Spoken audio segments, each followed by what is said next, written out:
Hey everybody, Wes here. New week, new strength cycle, some new tests. So this is for Monday. We're gonna start with testing 10 rep heavy of deadlift. This new cycle that we're gonna be on is more about volume. So we're gonna be seeing some higher rep ranges throughout. And this 10 rep heavy is gonna be a lot different than the 5 and the 3 that we've seen, in that it's gonna feel a lot lighter when you start, but you're gonna have to push through some tough reps as you get through 7, 8, 9, and 10 on that test. It's a little bit harder to gauge what that 10 rep number might be. So you might have to leave yourself a little bit more time to give yourself a couple attempts at that as we build. So it also will depend a little bit on how your strength endurance base is. And so you might feel yourself really start to lose power in that deadlift and lose that endurance and feel like you can't get to 10, and some people might be able to go right through it, no problem at all. So you'll get to test that Monday. One thing I want you to focus on with your deadlift is your first pull. So you've heard Matt talk about it a lot on resetting that bar down and really making every pull a first pull. But if we are doing touch and go in a workout and strength, a lot of times we see that first pull can be the ugliest, dead from the ground, and then people get into a better position as they go throughout. So let's try to fix that first pull and make every pull consistent. As we get up, set up to that bar, and then we pull that slack out, a lot of times we just see that little spike in the spine there, or the butt comes up first.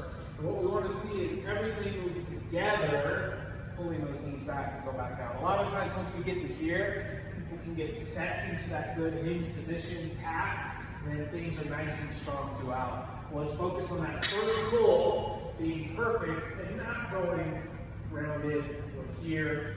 Make every single pull look the exact same, okay? So 10 rep heavy for our strength. We will then go to the workout, which is 5 rounds for time. We're gonna have a 15-minute cap on this. It's gonna start with a 200-meter run. It's meant to be under about 1:15 or so. 12 burpees over bar. It doesn't say bar facing, so you can definitely do these lateral.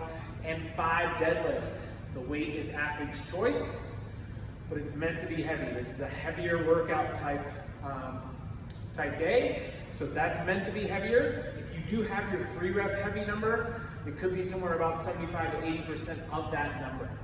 It might start out unbroken and then actually move to 2 sets. So it is heavier, but when we're talking about that deadlift being heavier in a workout, that doesn't mean you can just go, forget about your form and go really fast. I still want you to be controlled. This is 75% or 80% of my 3 rep heavy. So I gotta make sure I'm nice and set. I'm gonna be breathing hard from those burpees and running I just did. And make sure we can pull nice and controlled. And you're gonna be doing those 5 reps, okay? So my recommendation on this is go slow on those deadlifts in the workout.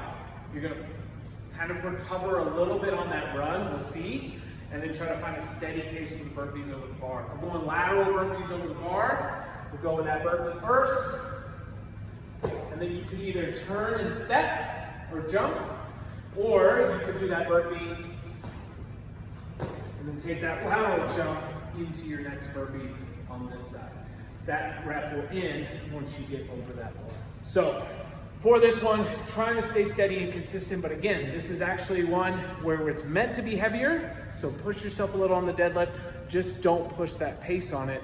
Make sure it's nice and controlled, and you have full control over that heavier bar. Good luck. We'll see everybody on Monday. Sorry.